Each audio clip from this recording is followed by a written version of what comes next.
Hello guys, welcome back to our channel. So ഇന്ന് നമ്മൾ നോക്കുന്നത് അറ്റാക്ക് ഓൺ ടൈറ്റൻ എന്ന ജാപ്പനീസ് അനിമെ ടി വി സീരീസിന്റെ സീസൺ 2 8ാമത്തെ എപ്പിസോഡാണ്. എപ്പിസോഡ് പോകുന്നതിന് മുമ്പ് എല്ലാവരും നമ്മുടെ വീഡിയോ ഒന്ന് ലൈക്ക് ചെയ്യുക. നിങ്ങൾ ലൈക്ക് ചെയ്യുന്ന സമയത്ത് ഈ വീഡിയോക്ക് എത്ര ലൈക്ക് ആണെന്ന് തീർച്ചയായും താഴെ ഒന്ന് കമന്റ് ചെയ്യുക. അപ്പോൾ സമയങ്ങളല്ല, നേരെ എപ്പിസോഡിലോട്ട് പോകാം. എപ്പിസോഡ് തുടക്കത്തിൽ ടൈറ്റനായിട്ട് മാറി എറിൻ ആർമർ ടൈറ്റനെ പിടിച്ച് കൊല്ലാൻ വേണ്ടി ശ്രമിക്കുന്നു. സോ പണി പാളി എന്ന് മനസ്സിലാക്കിയ റെയ്നർ പെട്ടെന്ന് എന്നെ നിലവിളിക്കുന്നു. സോ സഹായത്തിന് ടൈറ്റൻസിനെ വിളിക്കുവാണെന്ന് എല്ലാവരും വിചാരിക്കുവാണ്. പക്ഷെ അവിടെയെങ്ങും ഒരു ടൈറ്റൻ പോലുമില്ല. എന്താ ഇവിടെ സംഭവിക്കുന്നതെന്ന് സർവേ കോപ്സിനൊന്നും മനസ്സിലാവുന്നില്ല. പെട്ടെന്നാണ് കൊളോസ്റ്റൽ ടൈറ്റൻ ഇവരുടെ മുകളിലോട്ട് വീഴുന്നത്. അതിന്റെ ഒരു എനർജിയിൽ അവിടെ നിന്നിരുന്ന മിക്കാസി അടക്കം എല്ലാ സോൾജേഴ്സും തെറിച്ചു പോകുന്നു. അപ്പോഴാണ് നമ്മൾ ആ കാഴ്ച കാണുന്നത്. എറിന്റെ ടൈറ്റൻ ശരീരത്തിനകത്തു നിന്നും എറിനെ കടിച്ചു പറിച്ച് പുറത്തെടുക്കുവാണ് ആർമർ. കൊളോസ്റ്റൽ ടൈറ്റന്റെ അകത്തു നിന്നും വന്ന് ബെർഡോൾഡ് ഏമറിനെയും പൊക്കി കൊണ്ടുവരുന്നു. സോ ഓടുന്ന ആർമർ ടൈറ്റന്റെ പുറത്തു കയറി അവരവിടെ നിന്നും രക്ഷപ്പെടുന്നു. ബെർഡോൾഡിന്റെ കയ്യിൽ ആദ്യം 3D മാനുവൽ ഗിയർ ഉണ്ടായിരുന്നില്ല. ഏമറിനെ വിഴുങ്ങുന്നതിന്റെ കൂട്ടത്തിൽ ഒരു സോൾജറിനെ കൂടി വിഴുങ്ങിയിട്ടുണ്ടായിരുന്നു. അവന്റെ കയ്യിലുള്ള 3D മാനുവൽ ഗിയർ ആണ് ഇപ്പോ ബെർഡോൾഡിന്റെ കയ്യിലിരിക്കുന്നത്. അതുപയോഗിച്ച് അവർ റെയ്നറിന്റെ പുറത്തു കയറുന്നു. അങ്ങനെ അവർ 4 പേരും അവിടെ നിന്നും ഓടുവാണ്. അവർ പോകുന്നത് നോക്കി നിൽക്കാനല്ലാതെ ഇവരെ കൊണ്ട് വേറെ ഒന്നിനും സാധിക്കുന്നുണ്ടായിരുന്നില്ല. പിന്നീട് നമ്മൾ കാണുന്നത് ട്രസ്റ്റ് നഗരത്തിന്റെ മുകളിലിരുന്ന് വെള്ളം അടിച്ചുകൊണ്ടിരിക്കുന്ന പിക്സസിനെയാണ്. ഹേ കമാൻഡർ, എഴുന്നേക്ക്. ഇങ്ങനെ ഇവിടെ കിടന്നുറങ്ങിയാൽ നിങ്ങൾക്ക് വല്ല അസുഖവും വരും. ഹേയ് പിക്സസ് എന്ന് പറഞ്ഞൊരു ലേഡി പുള്ളിക്കാരനെ തല്ലി എഴുന്നേപ്പിക്കുന്നു. നിങ്ങൾ ഇപ്പോഴും ചെറുപ്പമാണെന്നാണ് വിചാരം. മിക്കവാറും നിങ്ങളുടെ ഡൈപ്പർ മാറ്റി എന്റെ ജീവിതം തീരും. ഓ, ഒരു സുന്ദരിയായ പെൺകുട്ടി എന്നെ പരിപാലിക്കുന്നത് എന്നുള്ളത് കൊണ്ട് എനിക്ക് അഭിമാനം മാത്രമേ ഉള്ളൂ എന്ന് പിക്സസ് പറയുന്നു. ശരി, ഇപ്പോഴെന്താ അവസ്ഥ എന്ന് പിക്സസ് അവളോട് ചോദിക്കുന്നു. 1-2 പ്രതിരോധ നിരകളിൽ ടൈറ്റനുകളെ കാണാതായത് കൊണ്ട് പെട്രോളിങ്ങിന് വേണ്ടി സൈനികരെ അയച്ചു. പക്ഷെ ഒന്നിനെയും കാണാൻ സാധിച്ചില്ല. ഹാനസിന്റെ സ്പെഷ്യൽ സ്ക്വാഡ് മതിലിന് അടുത്തുകൂടെയാണ് നടക്കുന്നതെങ്കിൽ ഏത് നിമിഷവും അവരടുത്തെത്തും. അങ്ങനെ എത്തിയാൽ അതിനർത്ഥം എന്ന് പറഞ്ഞ ഒരു മാപ്പാണ് കാണിക്കുന്നത്. ട്രോള നഗരവും ട്രസ്റ്റ് നഗരവും, ട്രസ്റ്റ് നഗരത്തിൽ നിന്നും സ്പെഷ്യൽ സ്ക്വാഡുമായിട്ട് പോയ ഹോണസിന്റെ സ്ക്വാഡും ട്രോള നഗരത്തിൽ നിന്ന് വരുന്ന സ്പെഷ്യൽ സ്ക്വാഡ് ഇവരെ കാണുകയും അതിനിടയിൽ ഒരു ടൈറ്റൻ ഇല്ലെന്ന് ഇവർക്ക് മനസ്സിലാവുകയും ചെയ്യുമ്പോൾ അവർ തിരിച്ചു പോരുന്നു. മതിലിൽ ഒരു ദ്വാരം ഉണ്ടെങ്കിൽ ഒരിക്കലും ഇങ്ങനെ സംഭവിക്കില്ലായിരുന്നു എന്ന് പിക്സസ് പറയുന്നു. ഇതേ സമയമാണ് ഹേയ് പിക്സസ് എന്ന് വിളിച്ചുകൊണ്ട് അങ്ങോട്ട് കമാൻഡർ എർവിൻ വരുന്നത്. എർവിൻ, അവരിൽ ഒന്നിനെ നീ പിടിച്ചെന്ന് കേട്ടല്ലോ. ശരിയാ, പക്ഷേ അവർ ഞങ്ങളെക്കാൾ ഒരു പടി മുകളിലാ. എന്തായാലും മതിലുകൾക്കുള്ളിലെ യാഥാർത്ഥ്യം എന്തെന്ന് മനസ്സിലാക്കാൻ അത് സഹായിച്ചല്ലോ. പഴയ ശീലങ്ങളും കെട്ടിപ്പിടിച്ച് മരണത്തെ കാത്ത് അവർ അവിടെ ഇരിക്കട്ടെ എന്ന് പിക്സസ് പറയുന്നു. ശരിയാ, എന്തായാലും അവർ തീരുമാനിച്ചെന്ന് തോന്നുന്നു. ഇപ്പോ ഇതാ മിലിറ്ററി പോലീസ് വരെ ടൈറ്റനുകളുടെ മേഖലയിലോട്ട് വന്നിരിക്കുന്നു. അവരിവിടെ അടുത്തൊന്നുമില്ലെന്ന് ഉറപ്പാണോ എന്ന് ജിൻ ഒരു ഓഫീസറിനോട് ചോദിക്കുന്നു. അതെ, ഞങ്ങൾ നോക്കി, ഇവിടെ ഒരു ടൈറ്റൻ പോലുമില്ല. ഇത് കേട്ട് ജിൻ, അവർക്കൊന്നും സംഭവിക്കാതിരുന്നാ മതിയായിരുന്നു എന്ന് ചിന്തിക്കുവാണ്. ഇതേ സമയം ടൈറ്റൻസുമായി ഫൈറ്റ് ചെയ്യാൻ വേണ്ടി അങ്ങോട്ട് വന്ന മിലിറ്ററി പോലീസ് ഉദ്യോഗസ്ഥർ ഡേ ലീവായി ടൈറ്റൻ ഉണ്ടെന്നും പറഞ്ഞ് വിളിച്ചോണ്ട് വന്നിട്ട് എവിടെ ടൈറ്റനെ ഒന്നും കാണാനില്ലല്ലോ.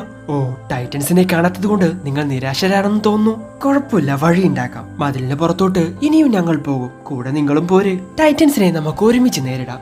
എന്തു പറയുന്നു എന്ന് ലീവായി അവരോട് ചോദിക്കുന്നു. അത് പിന്നെ മതിലുകൾക്കുള്ളിലും ഒരുപാട് ജോലി ഉണ്ടല്ലോ എന്നവർ പറയുന്ന സമയത്താണ് ഒരു ഓഫീസർ അങ്ങോട്ട് ഓടി വരുന്നത്. മതിലിന് പുറത്തുപോയ സ്പെഷ്യൽ സ്ക്വാഡ് തിരിച്ചു വന്നു എന്നവർ പറയുന്നു. തിരിച്ചു വന്നവരോട് മതിലിന് കുഴപ്പമൊന്നുമില്ലല്ലോ എന്ന് പിക്സസ് ചോദിക്കുന്നു. ഇല്ല, പക്ഷെ സാർ, അവസ്ഥ കുറച്ച് മോശമാണ്.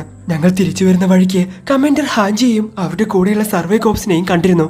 അതിൽ യൂണിഫോം ഇല്ലാത്ത 104ാം ഗ്രൂപ്പിലെ റിക്രൂട്ടുകളെയും കണ്ടിരുന്നു. അതിൽ 3 പേർ ടൈറ്റൻ ആയിരുന്നു എന്നവർ പറയുന്നു. ഇത് കേട്ട് ജിൻ നെട്ടുവാണ്.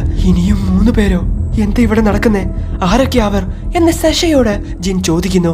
ഹേയ് ജിൻ, ഒന്ന് അടങ്ങ്, ഞാൻ ചോദിക്കാം എന്ന് കമാൻഡർ എർവിൻ പറയുന്നു. സർവേ കോപ്സ് ആർമറും കൊളോസ്റ്റൽ ടൈറ്റനുമായിട്ട് ഫൈറ്റ് ചെയ്തു. ഞങ്ങളും സഹായത്തിന് വേണ്ടി എത്തിയതായിരുന്നു. പക്ഷേ എല്ലാം പെട്ടെന്ന് കഴിഞ്ഞിരുന്നു. പിന്നീട് നമ്മൾ കാണുന്നത് ഹോനസിനെയാണ്. ഓ, എന്ത് കഷ്ടമാണ്. മുകളിലുണ്ടായിരുന്നവർ മാത്രമാണ് രക്ഷപ്പെട്ടത്. താഴെ ഉണ്ടായിരുന്നവർ ആ ടൈറ്റന്റെ ആവിയിൽ പെട്ടുപോയി.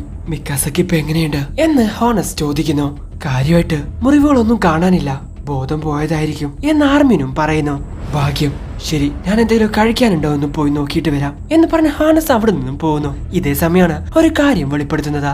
ഫീൽഡ് റേഷൻ, ഗരിസൺ റെജിമെന്റ് ഉപയോഗിക്കുന്ന വളരെ പോഷക സമൃദ്ധമായ ഒരു ആഹാര സാധനം. ഉയർന്ന കാലറീസ് അടങ്ങിയിട്ടുള്ള ഈ സാധനം കുക്ക് ചെയ്യേണ്ട ആവശ്യമില്ല.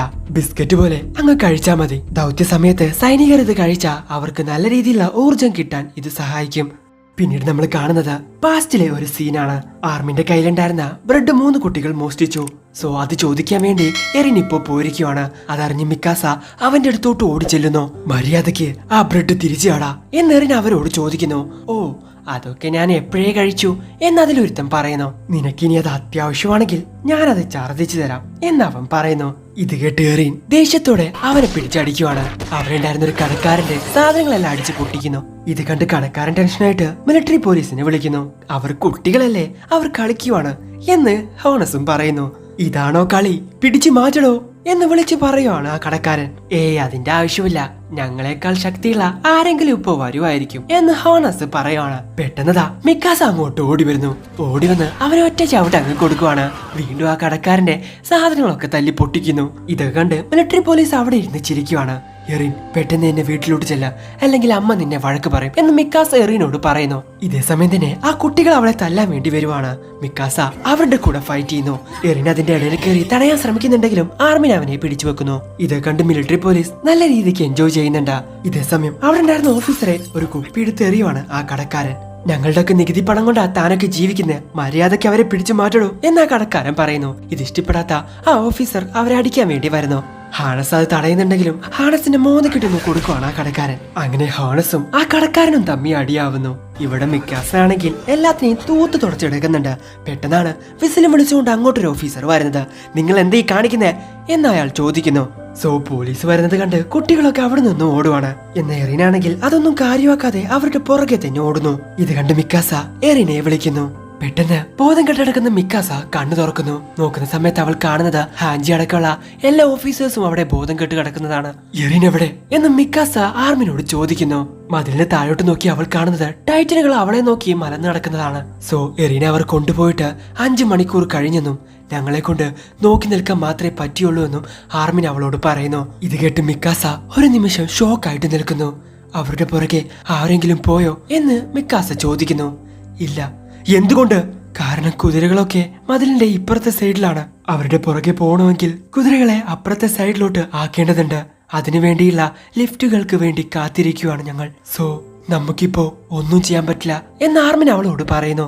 അന്ന് ആനി ടൈറ്റനായി മാറി എറിനെ തട്ടിക്കൊണ്ടു പോകാൻ വേണ്ടി ശ്രമിച്ച സമയത്ത് ഞാൻ അവളുടെ പുറകെ പോയി. ക്യാപ്റ്റൻ ലീവയുടെ സഹായത്തോടെ അവളുടെ കയ്യിൽ നിന്നും ഞങ്ങൾ അവനെ രക്ഷിച്ചു.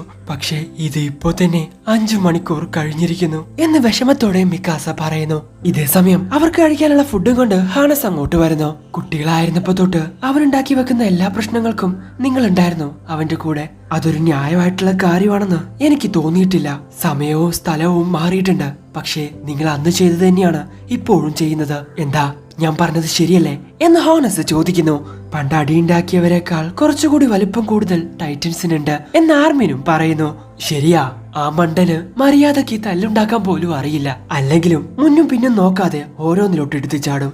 അതിനിപ്പോ 3 പേരാണെങ്കിലും 5 പേരാണെങ്കിലും. പക്ഷേ ഇതുവരെ അവനുണ്ടാക്കിയ തല്ലിലൊന്നും വിജയിച്ചതായിട്ട് ഞാൻ കണ്ടിട്ടില്ല. തോറ്റു കൊടുത്തതായിട്ടും ഞാൻ കണ്ടിട്ടില്ല. എത്ര പ്രാവശ്യം നിലത്ത് വീണാലും അവൻ എഴുന്നേക്കുമായിരുന്നു. അങ്ങനെയുള്ള അവനെ തട്ടിക്കൊണ്ടു പോകുമ്പോ അവൻ വെറുതെ ഇരിക്കുമെന്ന് തോന്നുന്നുണ്ടോ എന്ന് ഹാനസ് ചോദിക്കുന്നു. നമ്മൾ എത്തുന്നത് വരെ അവൻ അവരെ വെറുതെ ഇരിക്കാൻ പോലും സമ്മതിക്കില്ല. എറിനെന്നും അങ്ങനെ തന്നെയായിരുന്നു. വളരെ മനോഹരമായ ആ കാലം തിരിച്ചു കിട്ടാൻ വേണ്ടി ഞാൻ എന്തും ചെയ്യാൻ തയ്യാറാണ്. അതിനി എത്ര സമയം എടുത്താലും വേണ്ടില്ല, ഞാനും വരാം. നിങ്ങൾ 3 പേരും ഇല്ലെങ്കിൽ ഒരിക്കലും ആ നല്ല കാലം തിരിച്ചു കിട്ടില്ല. നമ്മൾ അവനെ തിരിച്ചു കൊണ്ടുവരും, അത് ഇനി എത്ര ദൂരമാണെങ്കിലും എന്ന് ഹാനസ് ആത്മവിശ്വാസത്തോടെ പറയുന്നു. പിന്നീട് നമ്മൾ കാണുന്നത് മതിലിന് മുകളിലൂടെ കുതിരപ്പുറത്ത് വരുന്ന കമാൻഡർ എർവിനെയും മറ്റ് മിലിറ്ററി പോലീസ് ഉദ്യോഗസ്ഥരെയുമാണ്. കുതിരകളെ മതിലിന് മുകളിലൂടെ കയറ്റി അപ്പുറത്തെ സൈഡിലോട്ട് കൊണ്ടുപോകാനുള്ള ലിഫ്റ്റുമായിട്ടാണ് അവർ വരുന്നത്. ക്രിസ്റ്റ, ഞാൻ വീണ്ടും ചോദിക്കുക, നിനക്കിവിടെ നിന്നൂടെ എന്ന് ആർമിൻ ചോദിക്കുന്നു. ഞാൻ പറഞ്ഞില്ലേ ആർമിൻ, എന്റെ കൺമുമ്പിൽ വെച്ചാ അവളെ തട്ടിക്കൊണ്ടുപോയത്. അത് നോക്കി നിൽക്കാൻ എന്നെ കൊണ്ട് പറ്റില്ല എന്ന് ക്രിസ്റ്റയും പറയുന്നു. അവൾ പറഞ്ഞത് ശരിയാ, നമുക്ക് അവരുടെ പുറകെ പോവാൻ ഒരുപാട് കാരണങ്ങളുണ്ട്. റെയ്നറും ബെർഡോൾഡും നമ്മുടെ ശത്രുക്കളാണെന്ന് എനിക്ക് ഇപ്പോഴും വിശ്വസിക്കാൻ പറ്റുന്നില്ല. എനിക്ക് അവരുടെ വായിൽ നിന്ന് തന്നെ അത് കേൾക്കണം എന്ന് കോണിയും പറയുന്നു. പിന്നീട് നമ്മൾ കാണുന്നത് ഒന്ന് എഴുന്നേക്കാൻ പോലും പറ്റാത്ത ഹാൻജി ഒരു മാപ്പ് എടുത്ത് അവർക്ക് പോവേണ്ട വഴി പറഞ്ഞു കൊടുക്കുന്നു.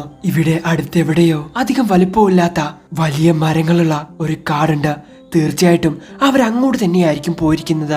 ആർമേഡ് ടൈറ്റന്റെ ഫുട് പ്രിന്റ്സ് ഒരിക്കലും അവരെ കൊണ്ട് മായ്ക്കാൻ സാധിക്കില്ല. അതും നമ്മളെ അങ്ങോട്ട് എത്തിക്കാൻ വേണ്ടി സഹായിക്കും. അവരങ്ങോട്ട് തന്നെയായിരിക്കും പോയിട്ടുണ്ടാവുക. എന്നാ എന്താ ഇത്ര ഉറപ്പ് എന്ന് എറിൻ അവരോട് ചോദിക്കുന്നു. അവർ ടൈറ്റനായിട്ട് മാറിയാലും ഇല്ലെങ്കിലും മതിലിന് പുറത്തുള്ള ടൈറ്റനുകൾ അവർക്ക് എപ്പോഴും ഭീഷണിയാണ്. മാത്രമല്ല എറിന്റെ അത്ര ഇല്ലെങ്കിലും അവരും നന്നായിട്ട് ക്ഷീണിച്ചു കാണും. തീർച്ചയായിട്ടും അവർ ടൈറ്റനായിട്ട് തുടരാൻ സാധ്യതയില്ല. തൽക്കാലം വാൾമറയ്ക്ക് പുറത്തു പോവാനാണ് അവരുടെ പ്ലാൻ എന്ന് നമുക്ക് അനുമാനിക്കാം. അവർക്ക് പോവേണ്ട ദൂരം കണക്കിലെടുത്താൽ അവർക്കിപ്പോ അതിന് കഴിയില്ലെന്നും നമുക്ക് അനുമാനിക്കാം. സോ ടൈറ്റനുകൾക്ക് എത്തിച്ചേരാൻ പറ്റാത്ത എവിടെയോ ഇരുന്ന് വിശ്രമിച്ചേ അവർക്ക് പറ്റൂ. ടൈറ്റനുകൾക്ക് അനങ്ങാൻ സാധിക്കാത്ത രാത്രി സമയം വരെ അവരവിടെ കാണും. പിന്നീട് നമ്മൾ കാണുന്നത് ഇവര് പറഞ്ഞ അതേ കാട്ടിൽ 2 കൈകളുമില്ലാതെ കിടക്കുന്ന എറിനെയാണ്. അവൻ കണ്ണു തുറക്കുവാണ്. തൊട്ടടുത്ത് തന്നെ ഏമെറും നിൽക്കുന്നുണ്ട്. അവരെ 2 പേരെയും നോക്കിക്കൊണ്ട് തൊട്ടടുത്ത മരത്തിലതാ റെയ്നറും ബെർഡോൾഡും. നീ എഴുന്നേറ്റോ എറിൻ എന്ന് റെയ്നർ അവനോട് ചോദിക്കുന്നു. സോ അവിടെ വെച്ച് എപ്പിസോഡ് അവസാനിക്കുന്നു. സോ നിങ്ങൾക്ക് ഇവിടെ ഇഷ്ടപ്പെടുന്ന ലൈക്ക് ചെയ്യുക, ഷെയർ ചെയ്യുക, സബ്സ്ക്രൈബ് ചെയ്യുക, അത്രത്തുള്ള ബെൽ ഐക്കൺ എനേബിൾ ചെയ്യുക. അടുത്ത എപ്പിസോഡ് അടുത്ത ദിവസം വരാതെ വരയ്ക്കും. ബൈ.